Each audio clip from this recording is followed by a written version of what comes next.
Screening, decolonization in healthcare workers for MRSA. MRSA are Staphylococcus aureus that have developed resistance to the beta-lactam class of antibiotics such as penicillins, cephalosporins and carbapenems. MRSA is easily spread by multiple routes and can persist in the environment for long periods. In healthcare facilities, transmission via healthcare workers' hands remains the most important route for patient MRSA acquisition.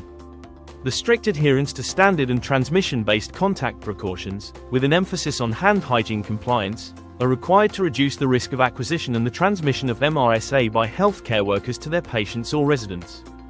Healthcare workers who are colonized with MRSA have skin and soft tissue infections, exfoliative skin conditions. Asymptomatic colonized healthcare workers, including those with throat carriage only, have been implicated in transmission. Persistent nasal carriage and multiple site carriage are associated with high bacterial loads. Skin carriage rates increase proportionally in these people with some, known as, staphylococcal dispersers, who may heavily contaminate the environment by dispersal of skin scales on movement. Consider screening healthcare workers for MRSA if there is an epidemiological reason for suspecting the following situations. Healthcare worker as a source of an MRSA outbreak. High-risk areas. As routine, high-care areas. Screening samples are to be taken from the nostrils, hairlines, throat and any skin lesions or wounds using the following method.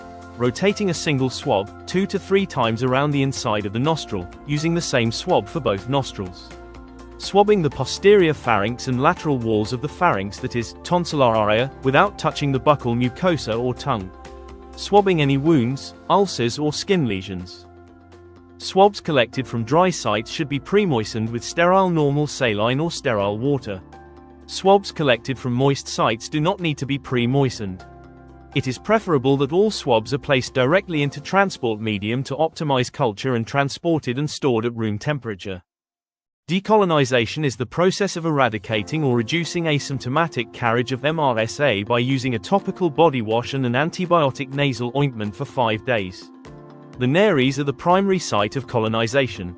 Other sites of colonization include the nasopharynx, skin, perineum, hairlines, axillae, etc. Decolonization should only commence once any active infection has cleared. Allergy or antimicrobial resistance to topical treatments must be identified as part of the healthcare worker assessment.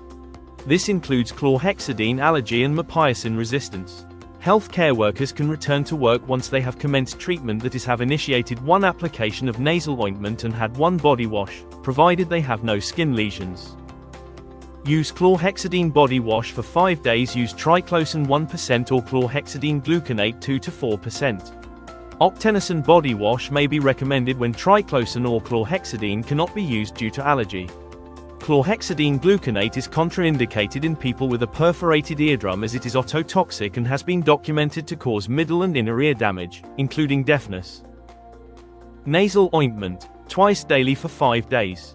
Use mepiosin 2%. Dentures, clean and soak dentures overnight in a denture cleaning products. If there is known throat carriage, gargle twice daily with a 0.2% chlorhexidine-based mouthwash. Post-decolonization screening to determine if clearance has been achieved is not routinely recommended. However, it can be conducted when the outcome of screening is considered useful for the management of MRSA. Healthcare workers are to be screened 1 week after completion of treatment and then at 12 weeks. Consider increased frequency of screening in an outbreak setting or if there are concerns of ongoing transmission.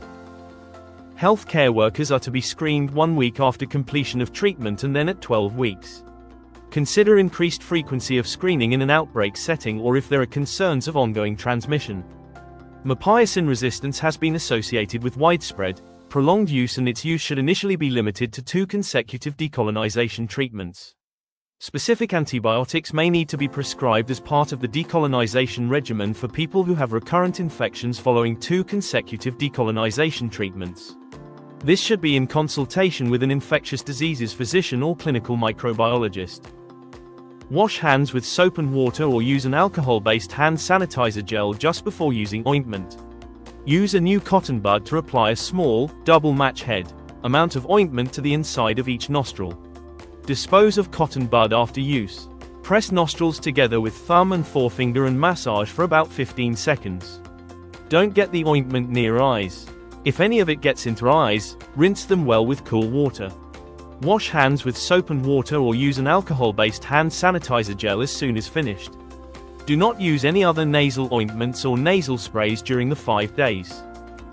Using a clean washcloth or hands, apply the body wash to all body areas.